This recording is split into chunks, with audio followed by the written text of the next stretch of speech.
So when someone asks you, what do you do? How do you respond to that? Yeah, so my initial response would be I'm a physical therapist. And I've kind of evolved over the years, and that physical therapist role has become more of like a trainer role slash movement specialist role. So I hate to even just define myself as a physical therapist nowadays.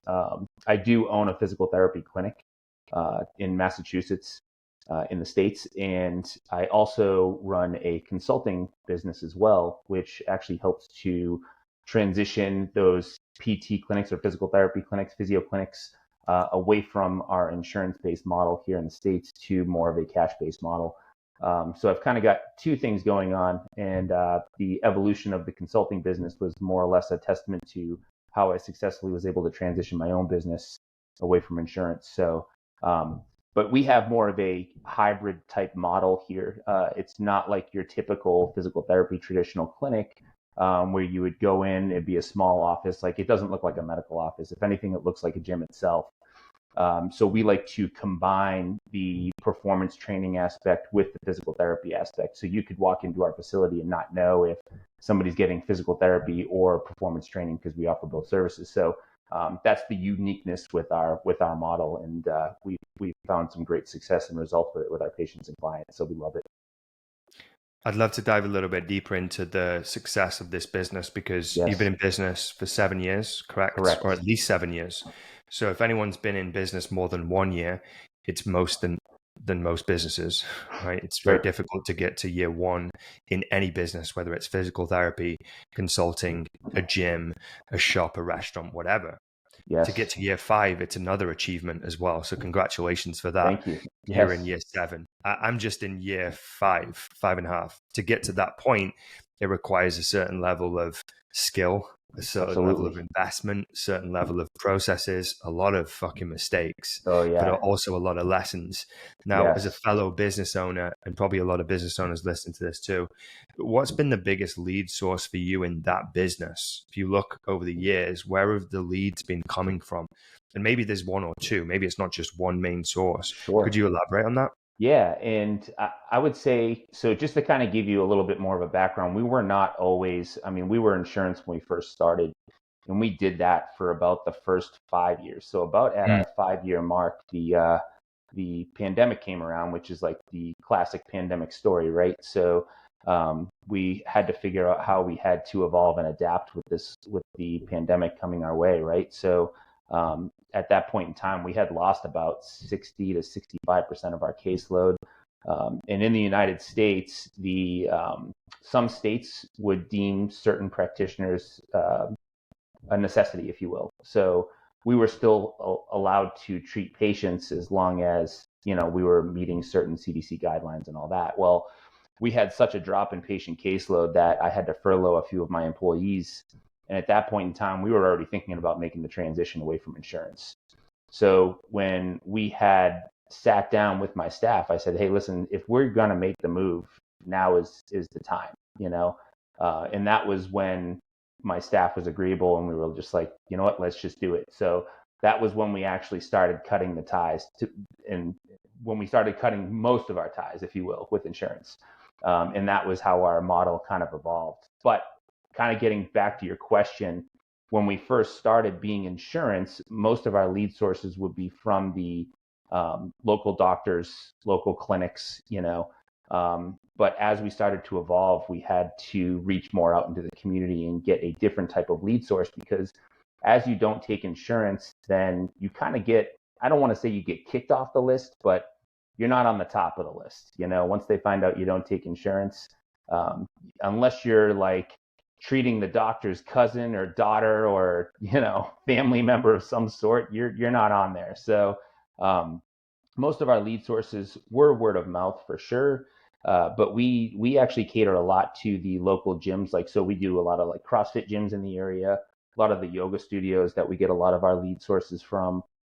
Actually, fellow chiropractors and other physical therapists in the area, believe it or not, will refer to us, you know, whether it be to collab with treatment with most of the chiropractors. In terms of like other PTs in the area, it's more or less progressing their plan of care after a certain point where their facility might not be equipped to handle that type of patient. Like, for example, like an ACL rehab, that's 3 to 4 months post-op where they just don't have the facility, but they trust us because we have the background in, physical therapy as well as performance training. So we'll get a lot of our leads from there as well. So a lot of you tell me you need help with building your business. And if that's the case, then click the link in the description, enter a few details. That'll put you in touch with me. And then we can explore if what we do can really help you with building your business. Yeah. So if we're looking at the relationships that you've set up once you transition from insurance to doing it the new way, the new model, are you like calling these people up and saying, hey, we've got this service. Do you want to collaborate? Do you want to partner up? Are you going there knocking on doors and saying, hey, we've got this service we think would be a great partnership? How does that process work for you guys? Yeah, so I know everybody has their own way of doing things like that. And for me, it's more or less creating the relationship and giving them something before you ask for something, right? So for us, it was very easy to join the CrossFit gym and take some CrossFit classes and show that you're investing in their business. Because why would they invest in your business if you haven't even invested in theirs? And that's a common conversation that I have with a lot of my clients, where it's like, don't just go in there and tell them like what services you offer. Tell them how you can help them. Better yet, invest in them. Don't try to sell them at all. Just be part of their community, and then they'll eventually become part of yours. And a lot of people have a hard time with that because it does take longer. But I believe the relationship is stronger when you do it that way, and if you're going in there and just telling them how you can, do this type of service or do this type of technique, and it shows no way how you can benefit them, then why would they send anybody your way? Not to mention they don't have any trust in you either, right? So it's very easy for us. Like there's a box gym right behind us. I work out there every day, and I have a great relationship with all the trainers, with all the front desk staff, because those are the people that are going to refer you. Like it's not going to be, everybody thinks they have to go and talk with the owner of the facility, right? It's like a lot of times the owner's not even there, so you have to go there and you have to create the relationship with the other coaches, whether they're CrossFit coaches, trainers, yoga instructors, whatever that may be, right?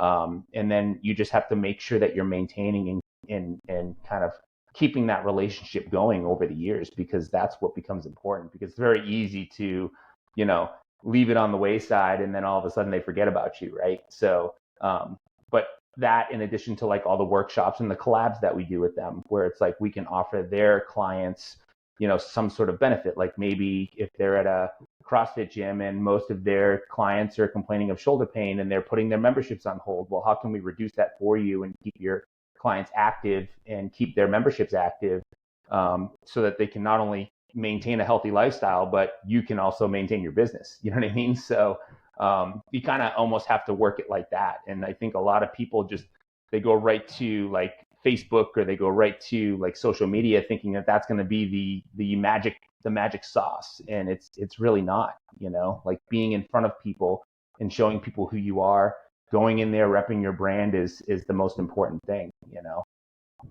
for us. Well, anyways. The same is true for me, right? So when I first started my business back in 2018, they didn't come from Facebook and Instagram. Yeah, right. They actually came from relationships that we'd already built in person in the real world.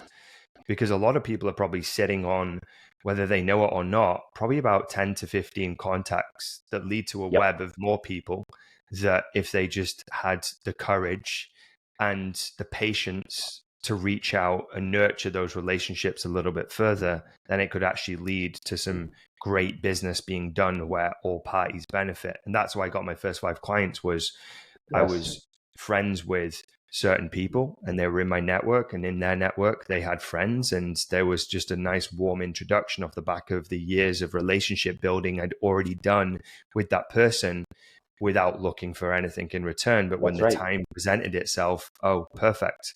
Now this makes sense. There's some synergy here for us to turn this into something that leads to business. So I love that you touched on that.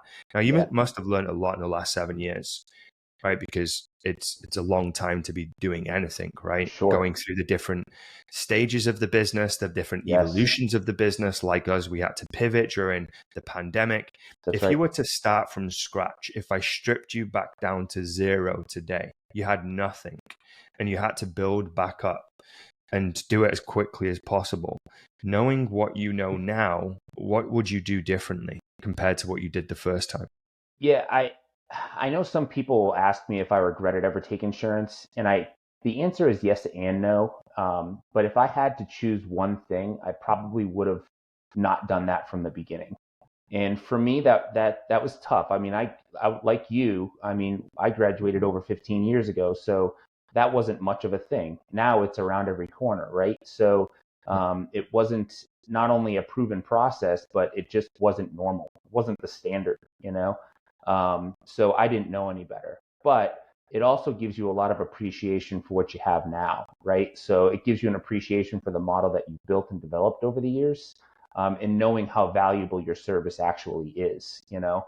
But if I had to go back and change anything, if I knew then what I knew now, I probably would have just not taken insurance from the beginning and skipped that whole process. And I think it probably would have saved me maybe 2.5 years, you know.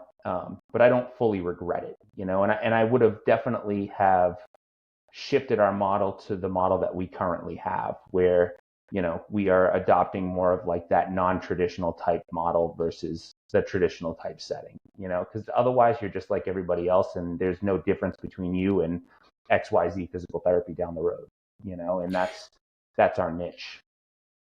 So for us in the UK, we've got a different setup. So we don't have the same model that you guys have where Sure. people have to have insurance, right? We've got the NHS, which is a public service, so to speak, right? So we're lucky in that regard. Whereas Yes. where you're at, people have to have insurance in order to make sure that they've got the medical care and attention, right? So you've got a slightly different setup that I'm not that familiar with. So Sure. help me understand, and for anyone else maybe listening in on our conversation, um, what's the benefit to not being in the insurance versus being in the insurance? Because you said if you'd started again, you wouldn't go the insurance model. Yeah. What's the like real benefit to not So doing it great the question. insurance? And I would say we'll start kind of with more or less reimbursement on the reimbursement side. So when you are, I'm assuming because you don't have your insurance isn't covered um, with physical therapy or training in the UK, like it is here. If you decide you want to go in network with insurance in the States, then you are agreeable to their rates. So you're signing a contract with their rates, which is usually about a third of what you are typically valued at, I would say, the typical like of what we charge now, right? So the rates is number one. Number two, they govern what you can and can't do. Okay, so like you need to with some insurance companies, you have to have a doctor's script in order to see these patients. They can't just walk through your door. Yes, we have something called direct access in the States, which means that anybody can walk into your door, but that doesn't mean insurance is going to cover it. You know what I mean? So there's a disconnect between the state and between the insurance companies. It's like they don't talk to each other, you know? So it's like, yeah, well, the state of Massachusetts says that I can get physical therapy without a doctor's script. That's true if you don't want to use your insurance. But if you want to use your insurance, now you need a doctor's script.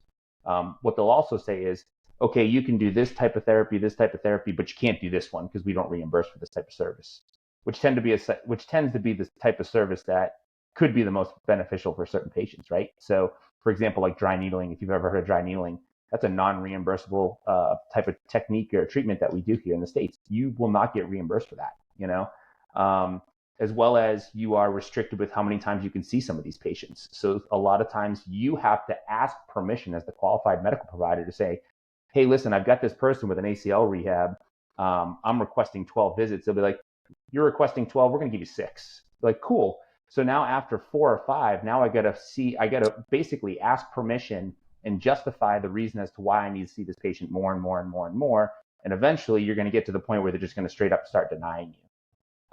So it's more or less like the restrictions that they put on you as a qualified healthcare provider, saying like, this is what I recommend, yet it still doesn't really matter because at the end of the day, insurance has the final say if the patient wants to go through their insurance. So with not going through insurance, we have no restrictions whatsoever. I could see you for the end of time, you know, and it doesn't really matter. I could see you 50 times a week if I wanted to, you know. I mean, that's obviously not realistic, but you know, for most of our patients, we usually see them once a week, if not every other, sometimes once a month, you know. But we don't have to worry about asking for permission as to what type of service we're doing or how long we can do that service for. So that's the beauty of the model that we have, and if, like, for example, they come in and, one day they have low back pain, and maybe the next month they like, what, my knee's really bothering me. Well, instead of going and getting another authorization for a different body part, I can just say, yeah, come on in, let's do an evaluation on that knee. You know what I mean? So it's like, it's just a constant battle, with the insurance companies, and it's becoming worse and worse. And a lot of these insurance companies are using third-party companies now, which are not even associated with the company, but they're really more or less paid to restrict service or deny your service, by quote unquote reviewing the claim. So it's become quite the business, if you will. And I think a lot of people are starting to see that and realize that now. And I think that's why a lot of people are kind of starting to make that transition. Yeah. So it sounds like there's a lot of red tape. Totally. There's restrictions, lower fees compared to what you can make in the open market. Let's call Correct. it the open market, right? Correct. And what your actual market value is. But the upside, I'm guessing, for someone new in the industry with no business, marketing, sales background is you're more likely to receive business off the back of it. So that's the benefit to someone getting into it initially, but they'll probably reach a point in time where for you it was kind of a blessing in disguise, the pandemic, because it was the catalyst for change, for you to reevaluate the model that you were in and go, you know what, I think we can do it better a different way. This is what I believe is every great adversity leads to an opportunity. And the same was true for us, because we had a model that was built around physical gyms from 2018 to 2020. In March 23rd, 2020, gyms closed. We had no choice but to help people transition things online. And then we discovered the online model, and we were like, wow, this is good. Right. And so I believe that every adversity leads to an opportunity if you're willing to look through the lens of opportunity, right? And so props to you for figuring this stuff out and going down that path. Now, you actually put something out recently on your social, which could be classed as maybe controversial. You put out a post. It was you speaking about you are the business card, right? Something along those lines. And I really liked it personally. Could you expand on that and share like why you decided to put that post out and what's your opinion on this? Yeah, and I know it's super controversial, and I think that the people that take it personally are the ones that need to hear it the most. And I only say that because you should be practicing what you preach. Like, if you're a fitness trainer and you don't train, or you're a nutritionist and you have poor nutrition, or you're a dentist and you don't take care of your teeth, or you're a financial advisor and you're broke, like, that makes no sense, right? Like, you should be able to show people, hey, I'm giving you this because it's something I would do myself. Or, like, what type of motivation is a patient going to get from you if you can't even live by your own set of rules, right? So for me, I say that your body's your business card. Like, if you claim that you are a fitness professional, or you claim that you are, and you don't have to be like the most fittest person. You don't have to have the ultimate physique, right? Like you jacked the eyeballs. And I think that's how people take it personally, right? They're just like, no, I'm not saying you have to be jacked. I'm not saying you have to be ripped, right? But you should be a good representation of your business. Like, if you are going to wear your brand, like for me, for example, like if I wear my shirt in the gym and I claim to be a physical therapist that also specializes in performance training, I better look like both parts. You know what I mean? And at the end of the day, people will say, well, it doesn't matter. It does matter. People care, and for the people that say that they don't think twice about maybe what your physical appearance looks like based on what you do for a living, they're just lying to themselves, because that's what we all think. I mean, at the end of the day, like, I hate to say it, it's the true story. So it's only beneficial for you and your business to be a good representation of yourself. So, like, instead of me handing out my business card is on my shirt, right? So it's like, I don't have to hand out my business card. Like, so many people will come up to me and talk to me because I look the part as well as, wear the part. So it's like, I think a lot of people misconstrue that and think that it's like, oh, well, I've struggled with this, I've struggled with that. It's like understandable, you know. But if you're telling somebody to do something, you should be doing it yourself, you know. And that was my big take home there. And I think a lot of people, a lot of people loved it, but some people didn't like it, and that's okay. But I think you're exactly right. I think that more people need to hear that, because we do have a lot of people out there that, and especially, I hate to, I mean, I'll say it, like the physical therapists that claim to be like performance driven. Most of them aren't. Like, you would go there and most of them can't do a proper squat, or most of them can't teach a proper hinge or a deadlift or whatever it may be, right? But they claim they can, or they claim they can rehab you for a certain, injury like an ACL, but they can't, and that's that whole ego trip, that people need to get over. And, if you're going to make these claims, then you should be backing them up, personally. What I want to add to this is I was having this conversation with my clients yesterday. So in our group, we were talking about business, right? And instead of talking about the typical marketing, sales, operational based strategies, we were talking about us as operators, right? Yes. And we're operating the business. And if Mm, we're operating the business, in order for that business to operate at the highest level and be very efficient and very profitable, we need to look after the vessel running the business, no the doubt. operator. And I've seen a direct correlation between when I really look after myself and how my business is Yes. looking. And also not just how my business is looking, but how I feel about my business, which either consciously or subconsciously impacts my business. Because Yes. I think like running a business starts with you, is running yourself That's correctly. right. This is just my personal opinion. I People agree. can take it or leave it, but I believe it starts with you, because if you can master yourself, you can master most things. And it's the easiest thing to master because it's the easiest thing to control. Business is hard to control and master because there's lots of variables: the economy, insurance, right? Yes. Politics, other people, competitors. It's hard to control those things. Everyone can control themselves.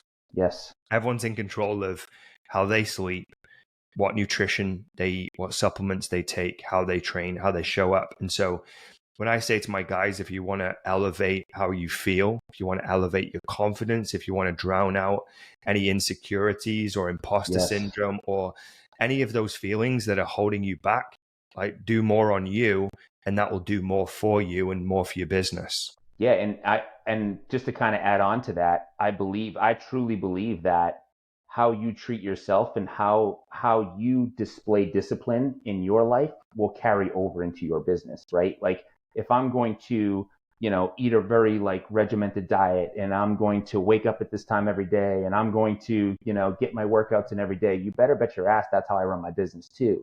And people will see that. And not only that, but your staff becomes motivated by it as well. Like, what type of leader am I going to be if I can't even, like you said, take care of myself? And you will start seeing it. Like, my staff all works out. Like, we all have the same principles, and we all motivate each other. So it's like, it really does all work collectively. And that culture that you've driven or that you've built through your business will carry over into the success of your business, no doubt. So it all plays in.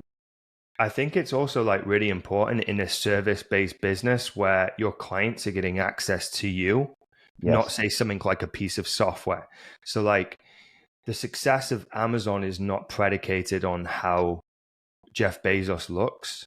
That's It's right. predicated on the software, the website, his team, because people are not getting access to Jeff. That's But right. if you're a physical therapist, if you're Chad, if you're anyone that's working directly with the client, there almost is an aspirational factor from the client to want to be like you That's or right. follow in your footsteps of how you live, how you behave, how you show up, and how you lead. So I think like in a service-based industry where you've got such close contact with the client, being the best version of you will mean you'll have the best version of your clients That's and you'll right. attract the best clients because you'll only attract the quality of clients that reflects the quality of you. No doubt. I always say that too. It's like your vibe attracts your tribe, right? So like, if you are in the performance-based industry, and you're like, but I don't get any performance people. It's like, maybe there's a reason why that is. You know what I mean? If you don't look like you do performance, maybe there's a reason why people don't want to see you for performance. You know what I mean? I don't know. Like it could be multiple of things, right? But like, don't be upset at the people because they don't want to work with you because you haven't displayed that type of characteristic in yourself. You know, I agree. So you're working with Ali Gilbert still? Oh yeah, yeah. Yeah. What made you choose her? You know, I met her at a conference called Raise the Bar a couple years ago, and I've never had my own coach for like nutrition. I've had business coaches. I've never had like a nutrition programming coach. I've usually always done that. But I've gotten to the point where I'm not only so busy, but it's just like one less thing that I want to have to worry about. And I'm also very like, I'm creature of habit. Like I'm biased. Like I always go back to my comfort zone with certain things, right? Well, when I heard her talk, it like she just gravitated towards me. I mean, besides the fact that she's like jacked herself and she's got a faux hawk, which were like the two main characteristics that drew me to her. Her message was clear, and I literally was like sitting there, and I looked at my PT sitting next to me. I was like, I'm gonna ask her to coach me. I was like, I don't even know if she does that because that wasn't even part of her talk, but I'm just gonna ask her and see if she does that because I had never heard of her before that day. And so I just went up and had a conversation with her. And after the conversation, I was like, this is it. This is what I need. And I just knew that she was going to keep me accountable. And I just had like that connection with her, you know? And it's been great ever since. I mean, she's transformed me like light years, you know, probably more transformation in the last 2 years that I've probably gotten in the last 10, you know, just by some of the things that she's been implementing with me. So it's been great. And the network that I've developed just from working with her, like yourself, you know, being invited to that conference has been super beneficial for me, not only from a personal standpoint, but from a business standpoint. So you got to look at coaches as a multitude of things. Like I use it as like a way to not only make a better, like you said, a better version of myself, but how can I create a better version of my business, you know? And being part of just that amazing network just makes that possible, you know, makes stuff like this possible. So it's great. Yeah. So now you're mentoring other physical therapists, right? That's your Yes. area of expertise because you know how to do it, you understand it. So if a physical therapist, let's say I'm a physical therapist, comes to you, we're set up to only serve clients via the insurance model, and we're Sure. like, you know what, we want to go a different route. We want to go the Chad route. Yeah. How do we go about that? What are some of the steps that we need to start putting in place in order to make that transition? Yeah. So, I mean, so I have a mentorship program, which is, I mean, my goal is to get people to kind of be on for about, 6 to 12 months is very realistic to make a transition like that, if not even a little bit longer, all depending on how many insurance contracts you have. But I would say before you even make that shift to terminating insurance, you have to determine whether or not that model is going to be right for you, right? And I don't think it's right for everybody. You know, I think there are a lot of physical therapists that are probably more well equipped to be in the insurance game versus the cash-based game. And I say that for many reasons. Like the main reason is a mindset game. So you have to have a huge mindset shift. And I actually was just on a call with a client yesterday, and she was in the insurance game for 20 years, and now she's doing her own thing. And her big thing that we're working on is mindset, because she has a hard time with charging more money than what she was getting reimbursed through insurance, because that's what she was used to her value being. So we have to shift her value to being different, right?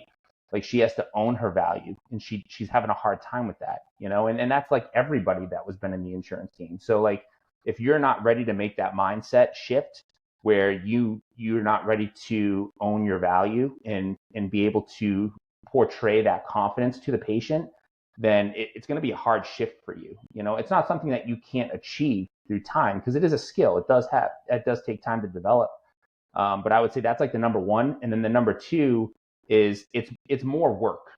I'm not going to lie. It's more work being out of the insurance game, because you're not going to have all these people calling you because they got a doctor script and you were on the list of, you know, recommended providers in the area. You're not on that list anymore. You know what I mean? So it's more work to get out in the community and to show people that value.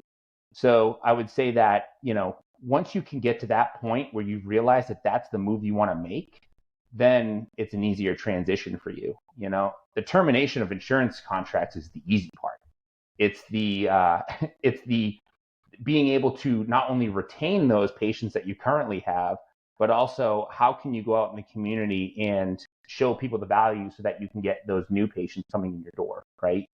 And that's been the hardest shift for most people making the transition. A lot of these kids coming out of school now that have not been introduced to the insurance model here are more equipped for that because they haven't been so poisoned by what insurance tells you you're worth versus they just know. You know what I mean? They just have this it's almost like some are overconfident, but then sometimes that's okay. We just need to dial it down a little bit. You know what I mean? So but sometimes those people are easier to work with than the people that have been in the insurance game for so long, trying to convince them that you need to be charging like 3 times more than what you're charging, or else you're just not going to make it. You know what I mean? Because you're not going to have the same volume. That's how insurance works. Like you have to see 2 to 3 patients an hour, where you're splitting time between patients because the reimbursement rate is so low. But you can do that because the cost is less, but you also have to kind of clump these patients together in order to make that time most valuable in that 1 hour versus charging more for that one patient for that 1 hour. You know what I mean? So it's just a big mindset shift for most people. And if they can get over that hurdle, then they're a good fit for that type of model. But if they're not, then it's going to be a struggle for sure. It reminds me a little bit of the type of clientele that I work with. So the clients I work with are typically, most of them, personal trainers on the gym floor, right? Yeah. In a big box gym. They're used to selling sessions, either single sessions, blocks of 4, 6, 8, 12, 16, whatever, right? And when they're introduced to the online model, which is not selling Zoom workouts, but it's actually selling an online coaching program where there's check-in, nutrition, training, and no physical presence of them going through the workout with the client, there's a little bit of a gap there in terms of, is that right? Can I do this? Should I be doing this? How am I able to charge more from that when I'm not with the client physically going through the session? And I see the same thing. So the people that are really open and understand how it works and they see the bigger value in it can do it. The ones who are just really attached to the value is in spending that physical time with the client find it really hard to make that transition. Both things that we talked about is a thought process, right? It's a way of thinking. And that's what I see is also the biggest thing that needs to be worked on with our clients is helping them think the right way and think about the value of what they're actually doing. And if they can't get behind the value or they don't believe in the value, then selling it becomes very difficult. That's right. Because you then start self-sabotaging or avoiding the work that needs to be done in order to build the business and get the clients. And you've probably seen that firsthand. Oh, totally. 1,000%. Yep. So in terms of your program and people wanting to find out more, where's the best place to learn more about you and maybe just explore a little bit more about what you do and how you help these physical therapists? Yeah, so my Instagram would be a good place to find a lot of the videos that I put up. I give a lot of free information out there, for people that are, whether they're thinking about starting their own practice or maybe they want to transition away from the insurance-based model. There's links there that they can go into. You can also, I have a webpage as well. It's www.chadburnham.com, and in there it gives you all the information about ways to contact me as well as my mentorship program and how it can best benefit you. So I would say those are probably the 2 best ways to get in touch with me for sure. But yeah, it's been great. I love it.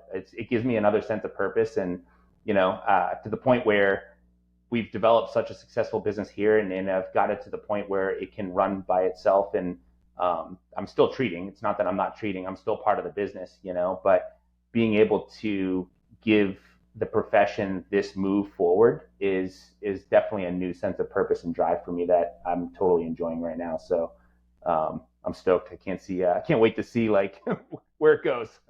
Love it, brother. And obviously you're in great physical condition. like you're jacked to the eyeballs, looking incredible, by the way. I saw Thank you you. at the event and I was just Thank you. blown away by your transformation that Ali showed.